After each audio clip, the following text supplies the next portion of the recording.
इस वक्त की बड़ी खबर अमेरिका से आ रही है। अमेरिका पर बड़ा संकट मंडरा रहा है। शटडाउन का भारी असर अमेरिका में देखने को मिल रहा है। 800 से ज्यादा फ्लाइटें रद्द हो गई हैं और 40 एयरपोर्ट पर संकट मंडरा रहा है। बता दें कि अमेरिका में जारी सरकारी शटडाउन का सीधा असर अब देश की हवाई सेवाओं पर पड़ने लगा है। 800 से ज्यादा उड़ानें रद्द की जा चुकी हैं। इस संकट के बीच फेडरल एविएशन एडमिनिस्ट्रेशन यानी कि FAA ने देश के 40 बड़े एयरपोर्ट्स पर फ्लाइट ऑपरेशंस में 4% कटौती का आदेश दे दिया है, जिसमें न्यूयॉर्क, लॉस एंजलिस और सैन डिएगो जैसे प्रमुख हब शामिल हैं। अगर शटडाउन लंबा खिंचता है तो अगले हफ्ते तक ये कटौती 10% तक बढ़ सकती है। CNN की रिपोर्ट्स के मुताबिक एयरलाइनों ने संभावित अव्यवस्था से बचने के लिए पहले ही सैकड़ों उड़ानें रद्द कर दी हैं। संघीय विमानन प्रशासन ने कहा कि ये कदम एयर ट्रैफिक कंट्रोलर्स पर दबाव कम करने और सुरक्षा बनाए रखने के लिए उठाया गया है।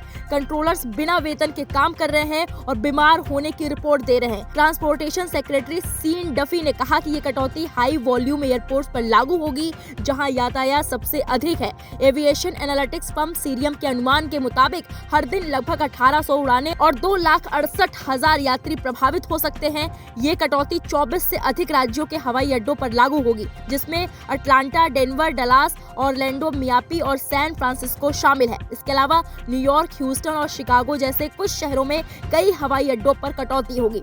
एयरलाइंस यात्रियों को रद्दीकरण के बारे में सूचित करना शुरू कर दिया गया है। वहीं यूनाइटेड, डेल्टा और अमेरिकन एयरलाइंस ने उड़ान न भरने वाले यात्रियों को रिफंड देने की बात कही है।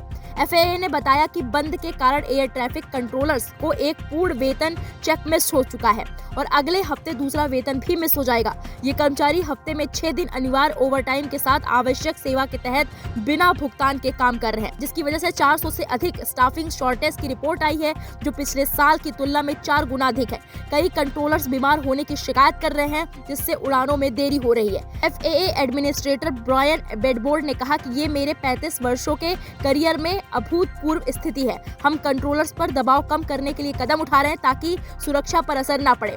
FAA के अधिकारियों का कहना है कि अगर सरकारी शटडाउन जल्दी खत्म नहीं हुआ तो हवाई यातायात प्रबंधन पर दबाव भारी पड़ जाएगा। स्टाफ की कमी के कारण सुरक्षा और टाइमिंग दोनों प्रभावित हो सकते हैं। विशेषज्ञों का मानना है कि अगर स्थिति इसी तरह बनी रही तो थैंक्सगिविंग ट्रैवल सीजन के दौरान यात्रियों को गंभीर परेशानियों का सामना करना पड़ सकता है।